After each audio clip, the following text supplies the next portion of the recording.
Today, it's my pleasure to talk with Kashyap Todi from Aalto University, and Kashyap is from the User Interface Group. Hi. Yeah. Hi, Niels. So, Kashyap, you started with a bachelor in computer science, but then you moved to HCI. Why did you become interested in HCI in the first place? As you said, my bachelor's was in computer science. I did that back in India, where I was born and where I grew up. And then suddenly back in 2010, I moved to Germany, to Aachen, and I started a master's program in media informatics. And it all sounded very nice to me. We had many different things, going from computer graphics to a little bit touching upon AI, games, and lots of other things. And another one of the things there was human-computer interaction. And that started with an intro course on designing interactive systems with Professor Jan Boschers at Aachen University. And there, the first thing we read was Don Norman's famous book, The Design of Everyday Things. And that was quite inspiring to start with, all the rich examples that we have there. Those, I think, really got one into the whole idea of usability and interfaces and how people can relate to them, how good design basically is so easy to use that you don't really think about it. And that was, I think, my starting point. And then moving on forward from that, I went on to continue doing my master's, and I specialized in more human computer interaction based courses, and also did my master thesis there at the university on human computer interaction. And there it was more about pointing devices, mid-air interactions, all these new gestural interaction techniques at that point. And that's how basically I got into the whole research domain as well. And I would say that was my main starting place. And then it's been a good 8 years now, at least. So, looking at your work, my impression is that you did kind of a transition from a more explorative work where you looked at very different things, and then you moved on. And my impression is that the moment you're looking more at the fundamentals. I think that's a great observation. So, like I was saying, that I started off when I was doing my master thesis, I started working with mid-air interactions and how we could basically do pointing instead of using a mouse with just using our fingers in the air. And then I started doing my PhD in Belgium. So I moved after my master's. And in the start of my PhD, again, I was doing a lot of these exploratory cool HCI things where I was playing around with printed electronics, where you could print interactive components onto a piece of paper, or where you could have wearables interactions, where, for example, we had things where we did like cameras on our buttons and all sorts of fun HCI stuff.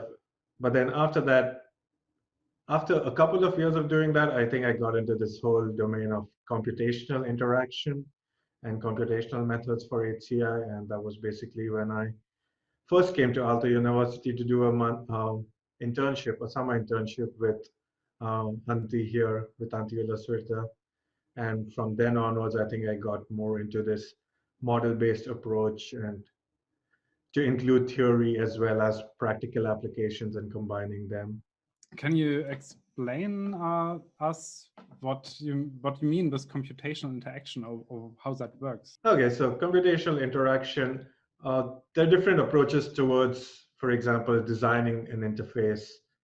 One would be a commonly used one, which is trial and error. I create something quickly, I make a mock-up or a hand paper prototype or some low fidelity prototype, try it out with a few users, find some flaws, make an improvement, then make the next iteration. And that's basically this design, implement, and analyze cycle of creating a new interface.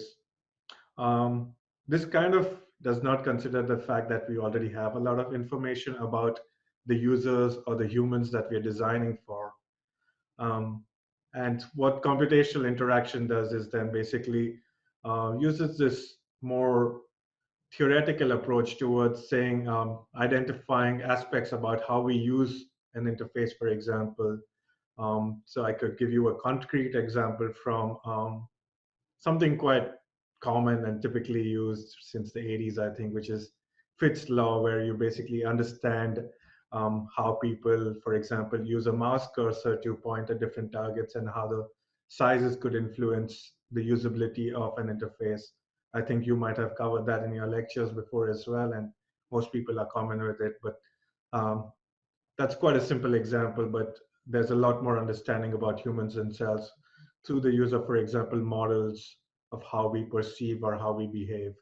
And computational interaction does two things. It tries to basically study humans better or further to understand how they interact with objects so that you can have this mathematical formulation. Or on the other hand, you could then take existing mathematical models, predictive models of human usage, and then apply that towards creating a design. So I think that's the basis of computational interaction, where you're basically providing this systematic formulation of how we interact with something and applying that towards user interfaces. So I have on one hand, I have a model. So how does the model look like? So what does the model do? What does a model do? Yeah, that's a great question. Model basically, you can think of it as a means of predicting something without actually doing a test, for example. So if I wanted to know the effect of putting a button on the top right corner of your screen, one thing I could do is basically put the button on the top right corner of your screen and ask 10 people to click on the button 10 times. And then you would basically know how much time it would take. And if you already had a model that could predict this, then you could basically um, tell the model the position of the button, the size of the button, and it would tell you how long a simulated user would basically take to click it. So a model is a formulation which can help you predict different outcomes for a given scenario. Now you have this model. How do you get from this model to, let's say, a better user interface? Of course, we have a lot of models, different ways of encapsulating this information, but then what's the next step? What do we do with it? And that's one thing I'm very interested in, which is basically using them towards creating interfaces or to redesign interfaces that are already existing. One way of doing that is through the use of optimization techniques, where basically you have a computational system, an optimizer, if you will, that basically takes in your design task. So if I'm a designer who's trying to improve my user interface, I could say I want to have a new user interface with some certain elements. So if it's a web page, I could say I want to have like two images, a paragraph, and a heading. And then basically an optimizer could then try out different designs by making different combinations of the layout itself. And then it could use the models themselves to basically say, okay, with this layout, your users would perform in some way as compared to with this other layout. And using optimization techniques, then it could basically compute the cost and performance of different designs and then give the designer or give me the best design. And similarly, you could also use that to redesign an existing system. So if you could already give it a design saying, hey, look at this system that I have, could you basically improve this for me? It could do that by making some changes that you allow it to. And then by experimenting many different changes, it could find the best ones that improve some aspect of usability or user performance, for example. Can you give examples of where you use that to build better interfaces? Yeah, there have been a few systems I've built.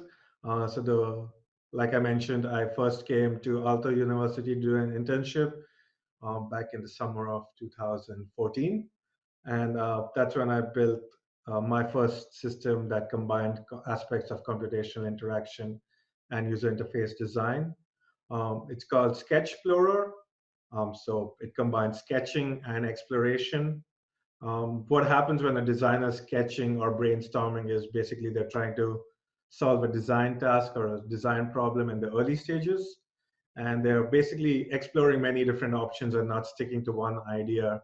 And so basically the idea behind this system that we created was to help the designer in this task of exploration during the sketching phases of UI design by providing computational support in the form of an optimizer that would quickly give you many different suggestions saying, here are 5 different ideas for you to try out. And these would basically improve either user performance or aesthetics in some way or the other. And this was combined in a multi-touch tool then basically, which allowed designers to quickly sketch out their ideas and then find many different solutions.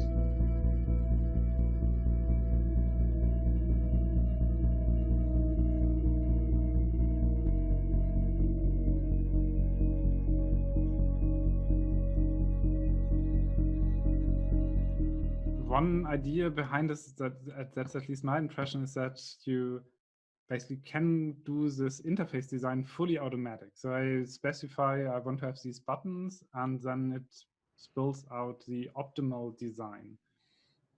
What is wrong with just having a designer doing that for you? Couple of things that you mentioned there. One is about having it fully automatic. That's a big debate as well, because yes, an optimizer can create something fully automatically using a computational approach, but it only has limited understanding of what's required from the user interface. So it might tell you that this layout, for example, is well constructed, has some good properties, but it might not understand the semantics of how humans use or perceive the layout fully. So where I expect elements to be in a familiar place, for example, it might not understand this. And this is where also designers come into play. And that's why one thing I often do is combine the designer and the computational technique instead of just eliminating the designer from the picture, which is quite hard to do at the moment. Second part of your question was about why can we not just let designers do this? Uh, One of the reasons is that it's quite an expensive thing for a designer to explore many different ideas. So it's time consuming to create many different design ideas to generate them. Another thing is that designers, of course, with their experience, they have some biases as well, or their past influences that also guide their future decisions. So this might sometimes also limit the scope of exploration, where a designer might not think about an idea that they haven't actually seen before. So trying to come up with more creative ideas outside the box, that's something that a computational system could do by avoiding some typical biases, for example. So there are many benefits in terms of increasing the output of the designer, but also like providing new ideas or exploring beyond their actual capabilities. Do you have other examples? So what else can I do with these ideas or these approaches? I think if you look into the field of computational design, there are many interesting ideas. Um, Back in the early days, a lot of work was done on basically generating multiple user interfaces for different people. So personalizing interfaces based on things like what am I doing? So am I walking versus am I sitting at my desk? And you could have 2 different versions. Or even what are my capabilities? So if I have some kind of motor impairment or some kind of other special need, then a system could basically take these into account by modeling each need of the user and then creating a personalized system for them. So this has been done earlier in works such as Supple, um, and has also been done more recently in other contexts. For example, I did another project called Familiarization, which basically tried to make interfaces more familiar to each user. So what it did was basically it guided new designs using designs that you had seen in the past. So it would basically capture what you've seen before and use visual models of how we look at, for example, a website to basically redesign a new one. Other approaches have used things like redesigning menus, which are quite important for daily computer use. You find them everywhere, from going from your desktop or your laptop to your mobile device, and every web page has a menu of some kind. So menu interactions has been studied a lot, modeled a lot, and also been these models have been used for redesigning or improving menus as well.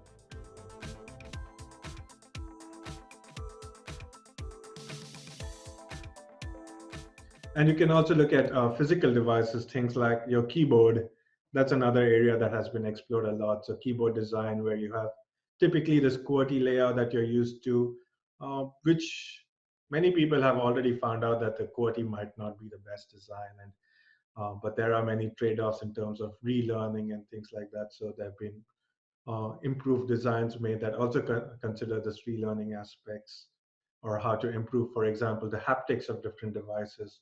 So I think there are a lot of different scopes and in the different areas of HCI for the application of computational methods. If you look at this field, computational interaction, where do you see the future, or what are the current research challenges that people like you face? So one thing, like you might have understood by now, is that models are at the core of computational design or computational interaction. So the better the models we have, the more things we can do, the better we can understand how people use computers. So the one area of research that definitely has a lot of potential is improving existing models to better understand our use with computers, and creating new models to capture new concepts of interaction. For example, nowadays we use a lot of have a lot of VR or augmented reality, and we still don't fully understand or cannot fully model how we actually use these environments. So having newer models always widens up the potential of applying existing approaches. And the other area I see a lot of potential is um, more applications, of course. So I like building systems a lot, and to see how computational models or predictive models can be used towards improving designs further is one area that I'm quite excited about generally. If I want to dive deeper into this, do you have any recommendations where I should look at? Um, is there material out there, books, videos that I could look at to learn more about it? One thing I would recommend anyone interested in this is that the professor I work with, Antiola Svirta, and his colleagues, they wrote a book on computational interaction that covers a lot of different aspects about it. Um, if you're attending a conference like Chi, there's often a course or a workshop that also delves into this. And I would say that also having a look at many different papers from the recent years in at the Chi conference or the WIS conference that deal with this topic. I think there's a whole wide body of research there. There are a couple of survey papers, maybe I can link it to you later as well, that talk about how optimization techniques are used towards user interfaces. So there's many good surveys and um, compilations for providing some information about this. There are also there's also a dedicated course at our university called Computational User Interface Design that deals with different aspects, right from the basics to using things like reinforcement learning and more modern approaches towards computational human-computer interaction. Many thanks for the interview. That was extremely insightful. So thank you for being with me today. Yeah, thank you as well. It's fun to reflect upon these things and think deeper in this fashion. So